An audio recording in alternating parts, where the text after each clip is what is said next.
The fact that JFK was married before he even met Jackie has been a well-kept secret in Palm Beach for almost 40 years, said one longtime resident of the resort town. My father is 82 and still talks about it. He knows JFK's first wife. They used to be neighbors.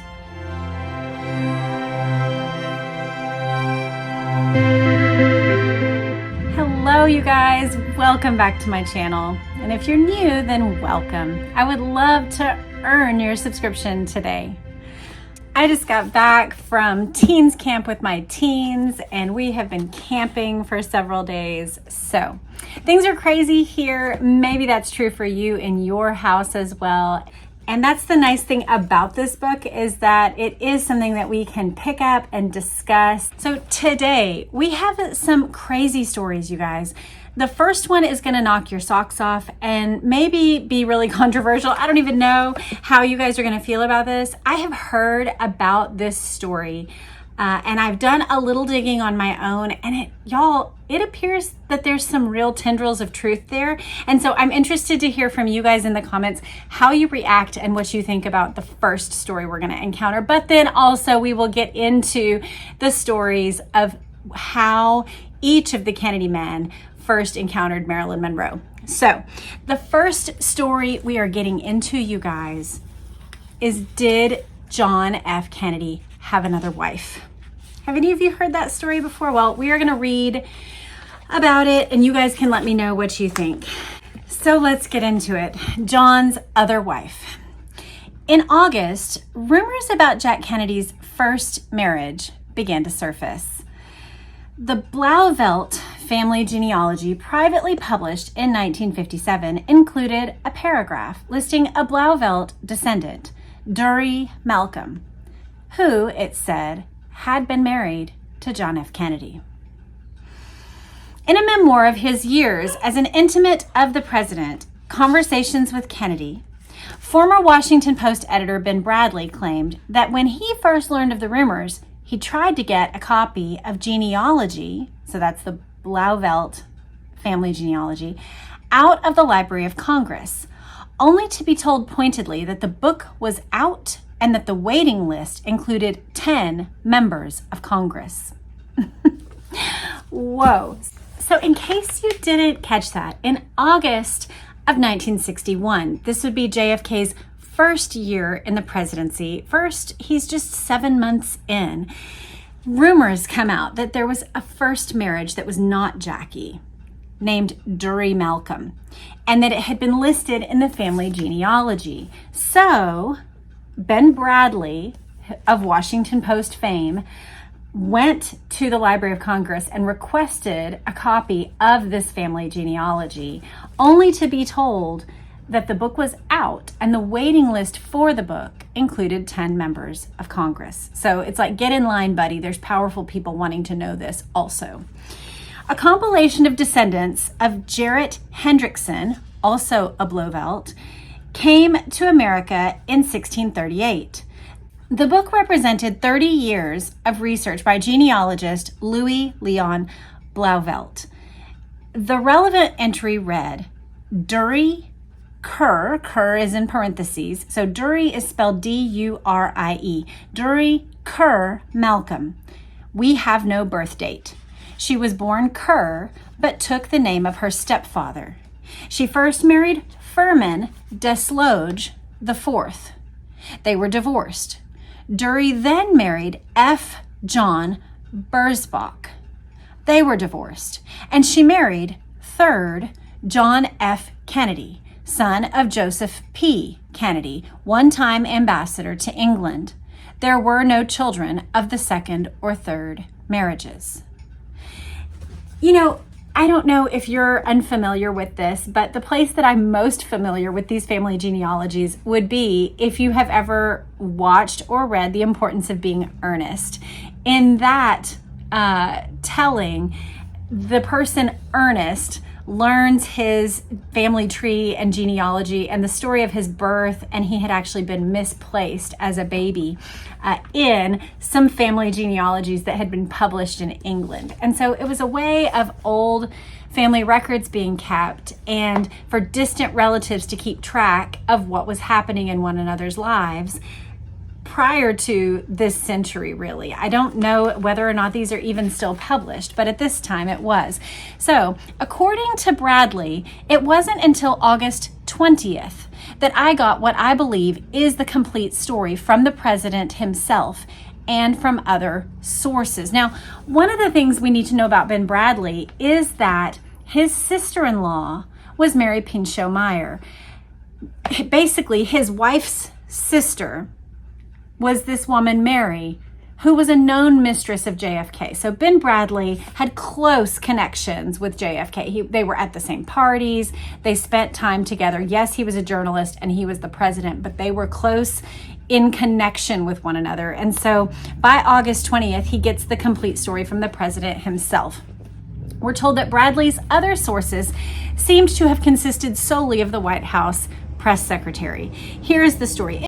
It turned out that the author of the genealogy, Louis Blauvelt, was dead, but his son-in-law, William K. Smith of East Orange, New Jersey, the new keeper of the Blauvelt records, had allowed Salinger to examine all the records from which Blauvelt had written the book.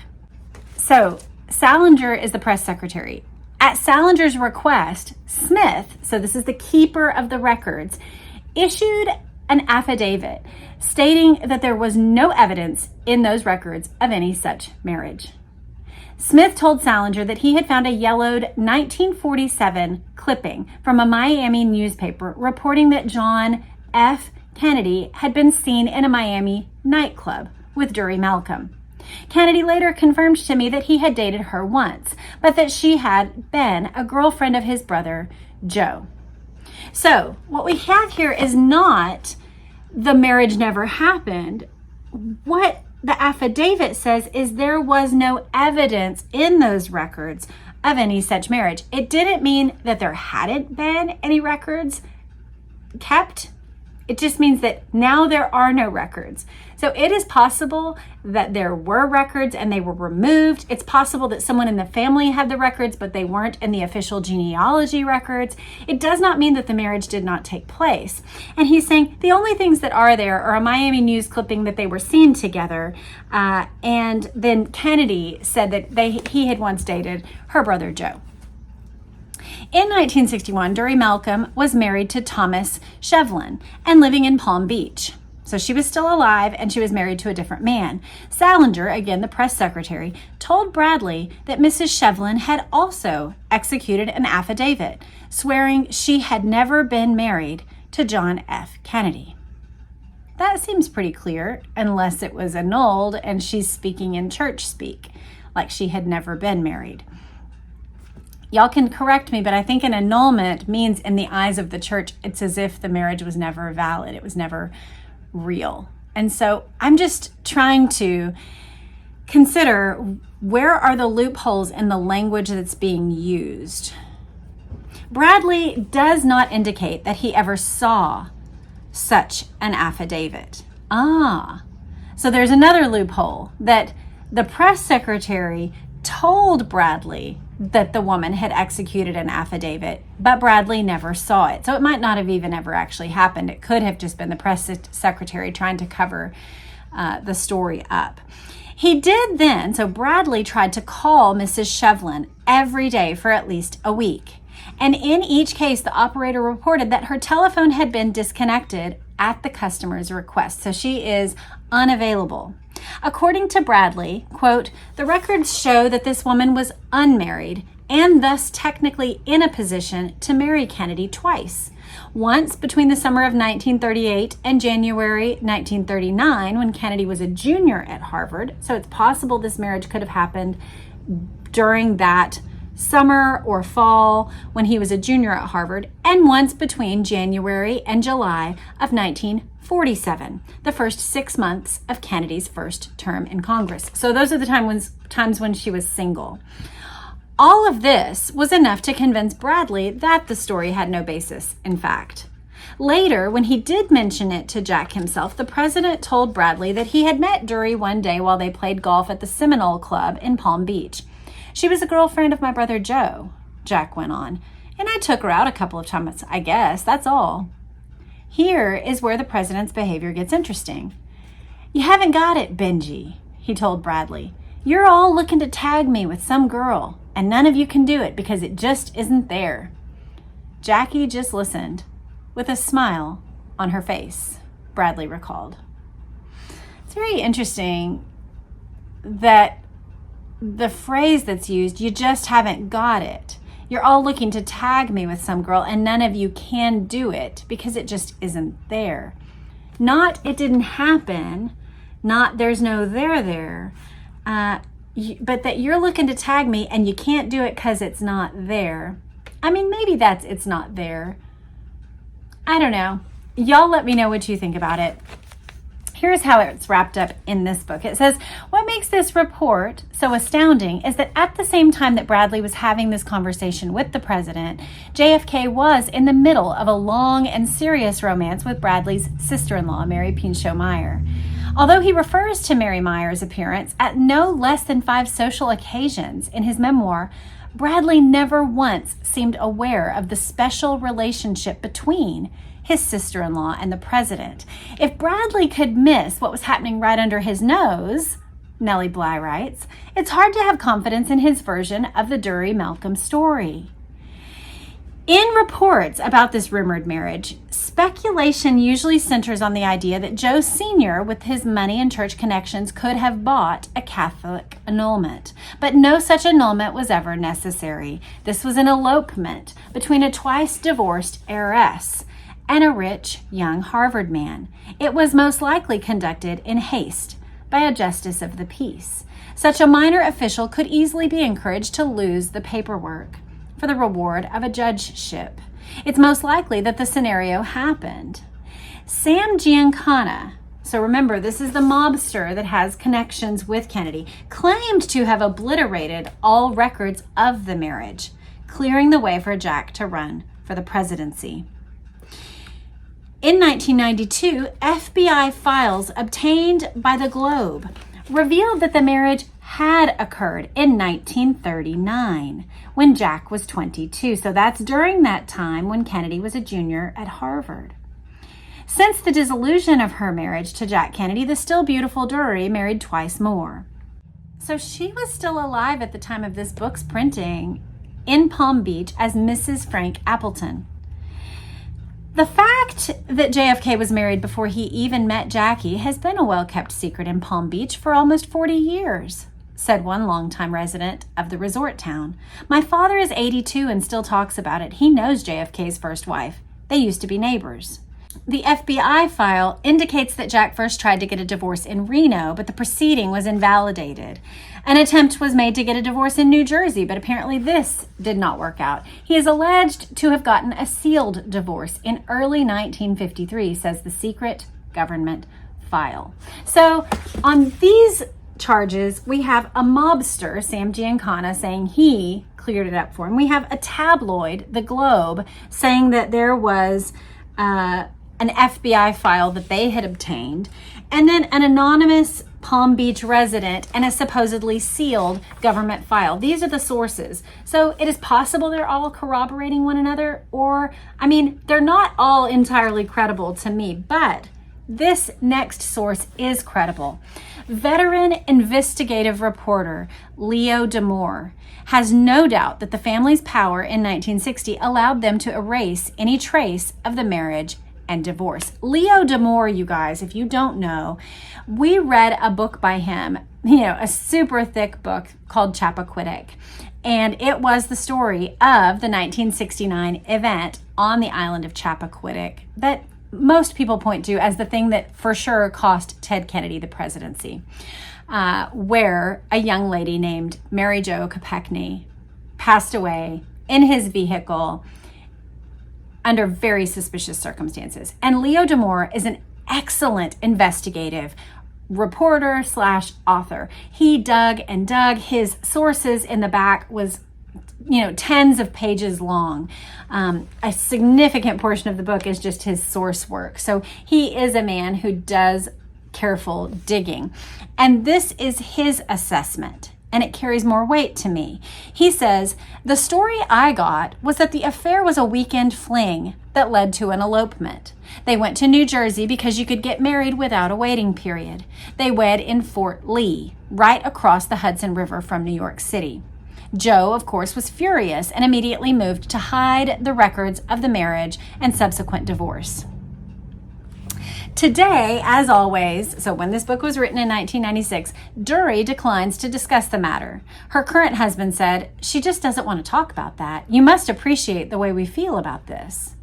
When the story of John's other wife first surfaced, Kennedy loyalists like Bradley dismissed it and embraced the White House version. But in the years since, when we consider Rosemary's disability, Jack's illnesses, Jack and Bobby's adulteries, Teddy's accident at Chappaquiddick, Joe II's Jeep accident on Cape Cod, and the Good Friday rape, among other incidents, it becomes easier to conclude that the family's version could be another Kennedy deception.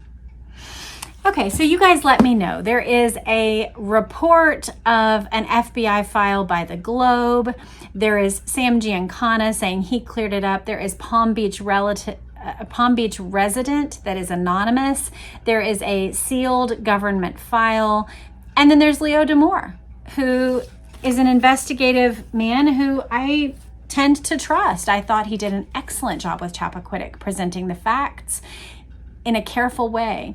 And so if he's saying this, that actually gives it more credibility. You guys let me know what you think. Was John Kennedy married before Jackie? I'd love for you, if you have any more facts in the comments, I would love for you to share those. Now we get into Marilyn. Jack and Judy and Mary and Marilyn. That's the title of this next section.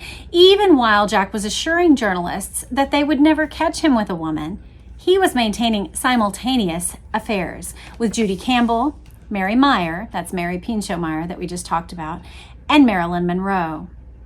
Jack's relationship with Judy Campbell was conducted mainly by phone. 2 weeks after the Bay of Pigs, on May 5th, Jack invited Judy to Washington, while Jackie and the children regularly decamped for weekends at Glen Ora. That was their estate in Virginia, horse country. Judy stayed at the venerable Mayflower Hotel. She kept a rendezvous with the president at the White House that afternoon.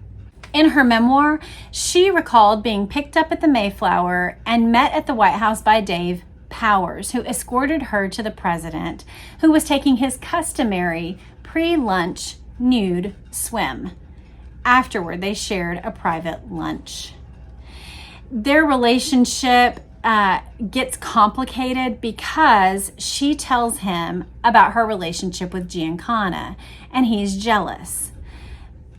Jackie took a worldly view of such activities. Her own father had conducted an open affair on his honeymoon cruise that lasted for the entire voyage.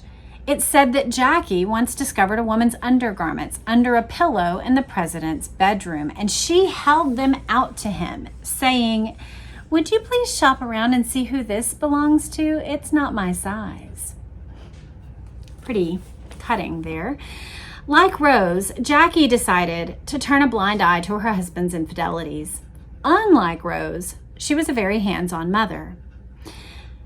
To protect Caroline, she established a school inside the White House. Comprised of 21 students, the school occupied 2 rooms above the Oval Office.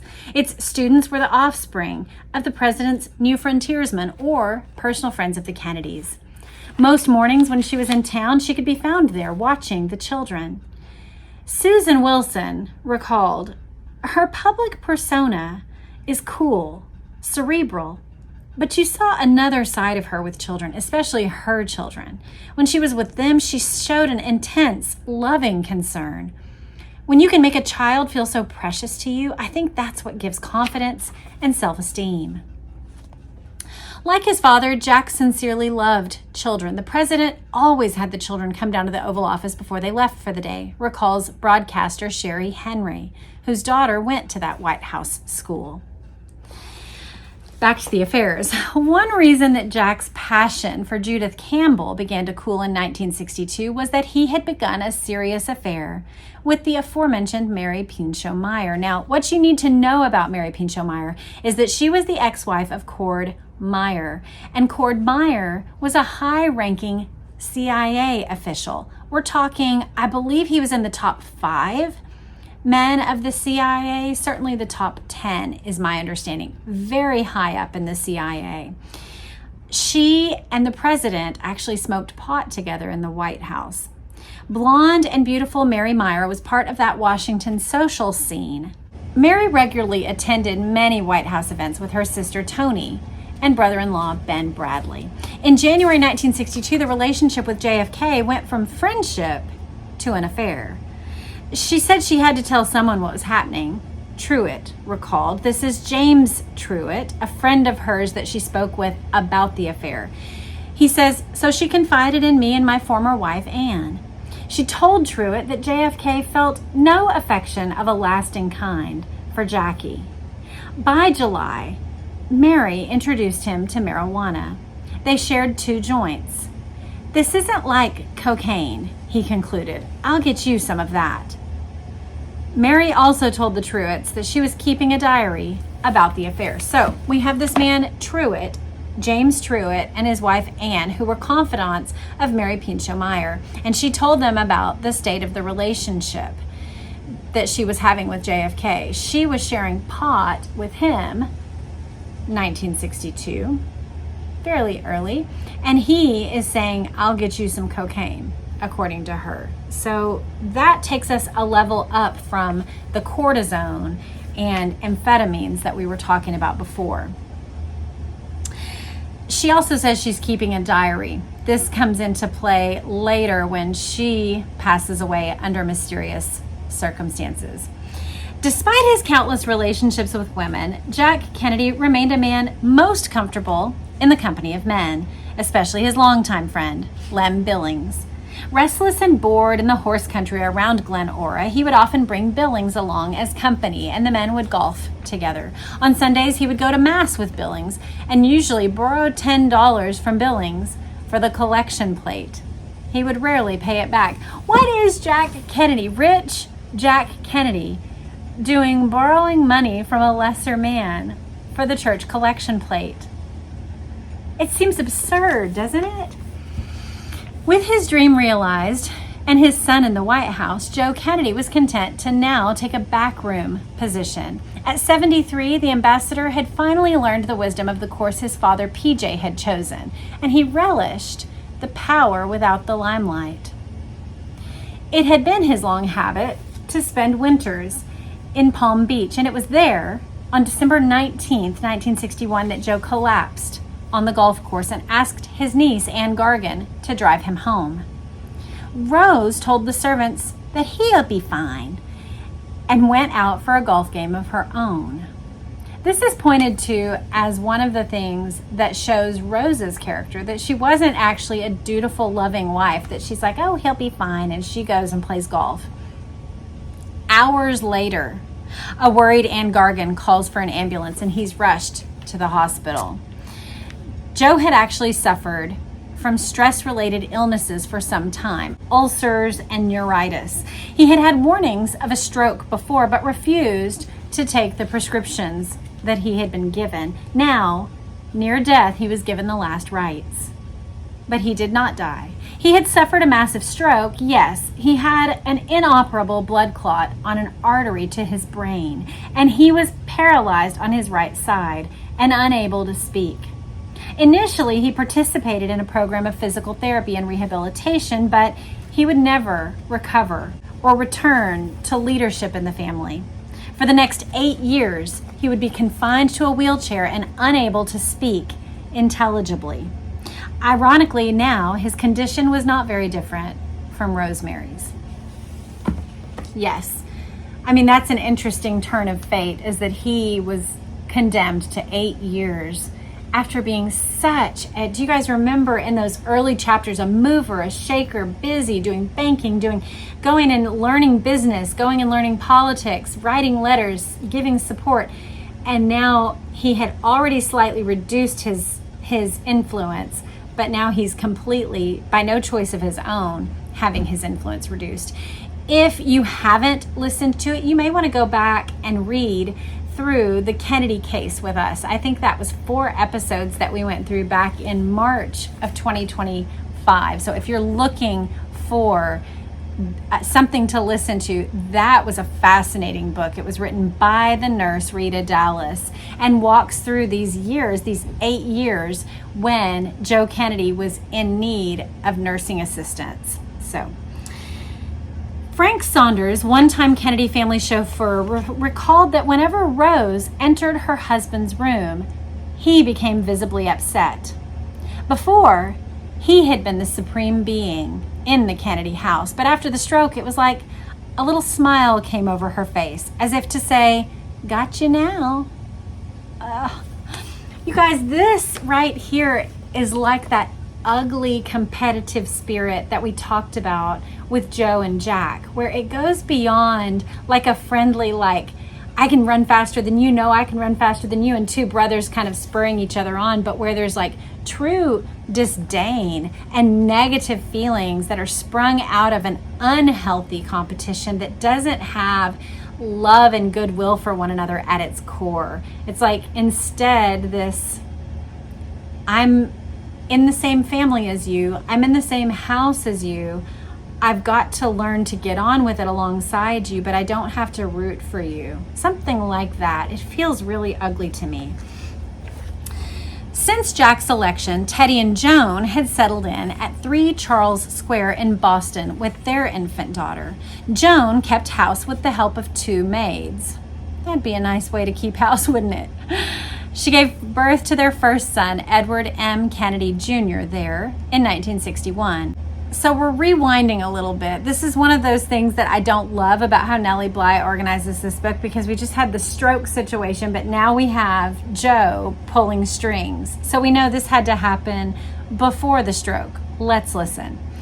Ted and Joan were talking about leaving Boston and going out west, but instead they're kind of deciding or influenced to stay in the Boston area. And Joe told the president, "You boys have what you want now, and everyone else helped you work to get it. Now it's Ted's turn." Joe still wanted to collect on all that he had invested in getting Jack the seat in the Senate. "Look, I paid for that seat," he explained. "It belongs in the family." Can you imagine seeing the seat of power like that? It's as if he's looking at it like a British lordship or something. Like, that's our seat, that's our Senate seat. Teddy would not be eligible to fill Jack's vacant seat until February 22nd, 1962, when he would turn 30. After Joe suffered his stroke, Teddy seemed to feel that now he had to fulfill his father's dream. There was little in Teddy's previous life that had prepared him for this campaign, but on March 14th, he announced that he was a candidate. Almost immediately, the Boston Globe unearthed the cheating scandal from Harvard. Robert Healy, a political editor of the Globe, found the story, but in order to get it into the paper, he had to get confirmation. He asked the White House to open up the Harvard record and was immediately summoned to the Oval Office. I had 3 meetings there with the president, Ted Sorensen, McGeorge Bundy, Kenny O'Donnell, and Arthur Schlesinger Jr. That's quite a lineup of meetings when you're just trying to find out about a former Harvard cheating scandal. He recalled Jack was pretty shrewd. He would have liked the story included in some kind of profile on Ted. So he's saying include the story and kind of just like bury it there in the middle as part of like get it out there, but don't focus on it. Make it a huge profile of Ted that happens to mention it. So it kind of is like, oh yeah, that's already been dealt with. On March 30th, though, the Globe ran the story. Ted immediately issued a statement accepting full blame. So they didn't do it as a profile. It was a focused story. And here was Ted's explanation. He says, "I made a mistake. What I did was wrong. I have regretted it ever since. The unhappiness I caused my family and friends, even though 11 years ago, has been a bitter experience for me, but it has also been a valuable lesson. That is the story. She notes, this was the first of what would become 3 historic apologies of Ted's career. Nevertheless, the cheating story died. Even the admiring journalist, Joe McCarthy, had no illusions about young Ted. He isn't very heavy mentally, he acknowledged. He's a bright and capable guy, but nothing like his brothers. In many ways, he's a fathead, a little bit conceited, a little bit cocky, the kind of guy who would never finish a sentence when you asked him a question. He simply didn't think things through like Jack and Bobby did. I think that's a pretty sound description, a pretty sound comparison, that the 2 older brothers were heady men who thought through foreign policy and understood statesmanship and understood the way the world worked in a way that Ted never seemed to grasp, certainly not young Ted.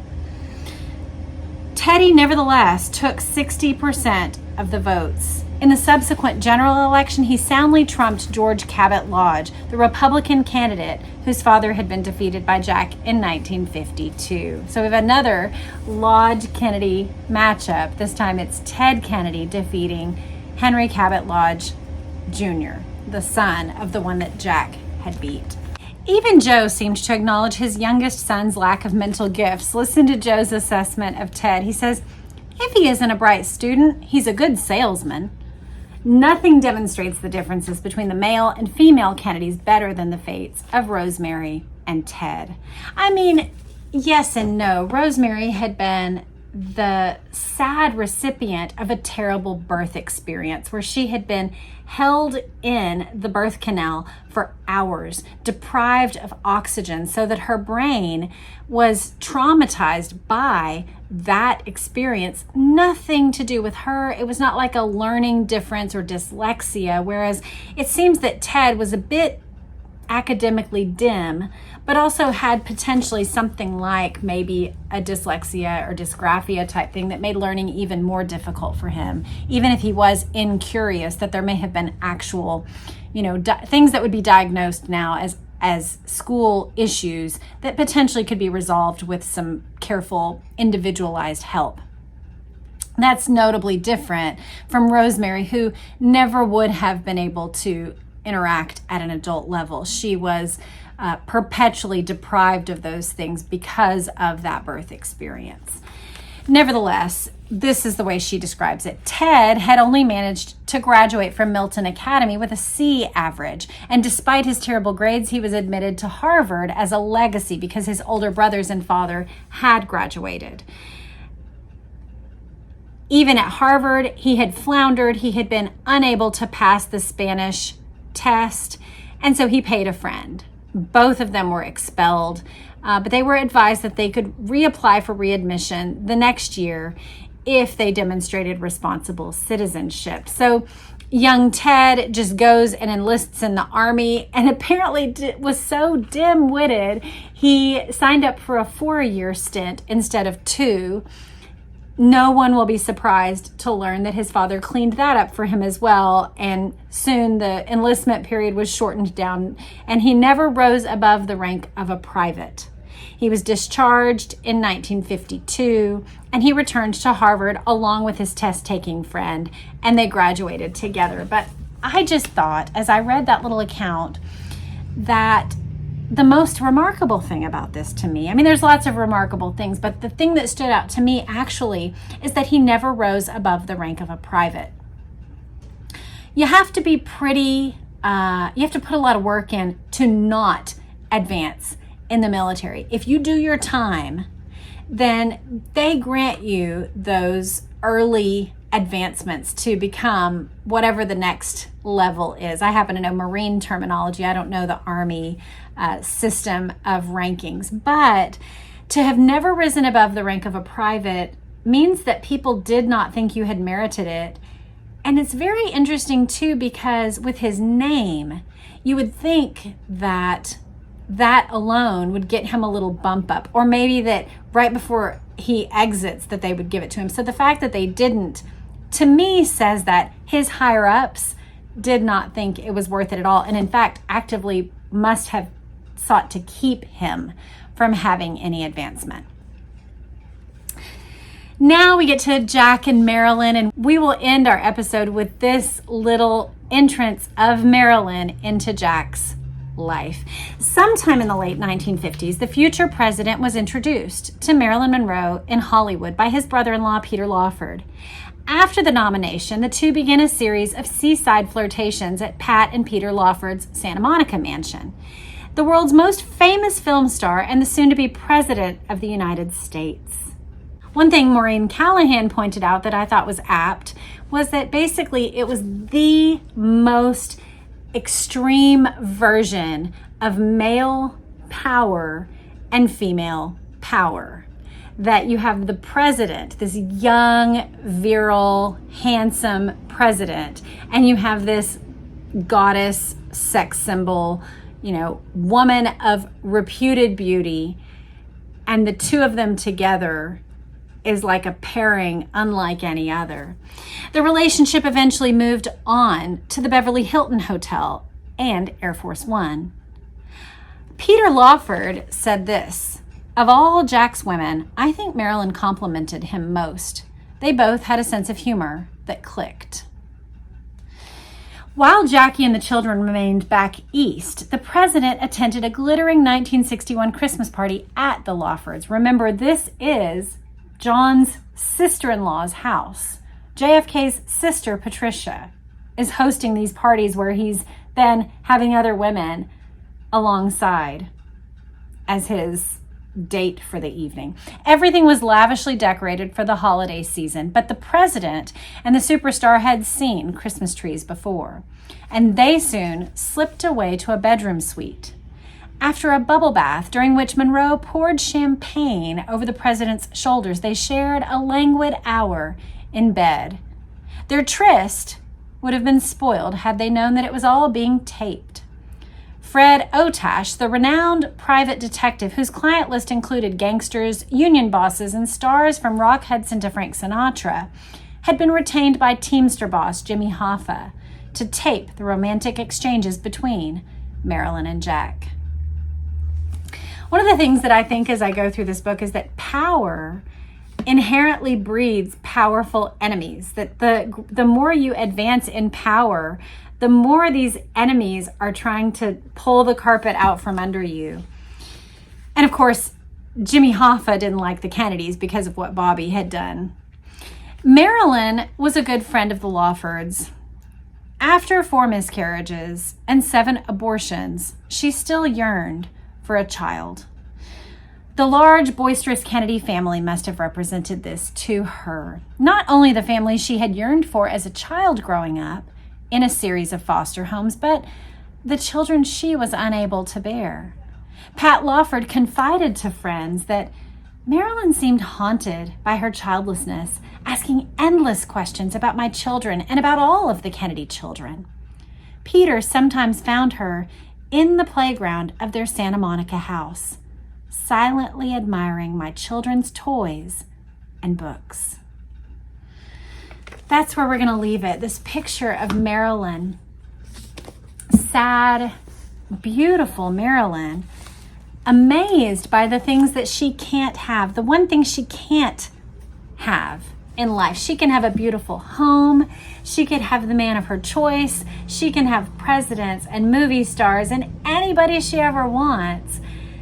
And yet her body is physically incapable of retaining a pregnancy. And that's the thing she comes to long for the most. And so you can just hear the sadness of that. Like she's peppering Patricia with questions about what it's like to have children, what the Kennedy children are like. And then Peter walks up and she's just there admiring the children's playroom and their toys.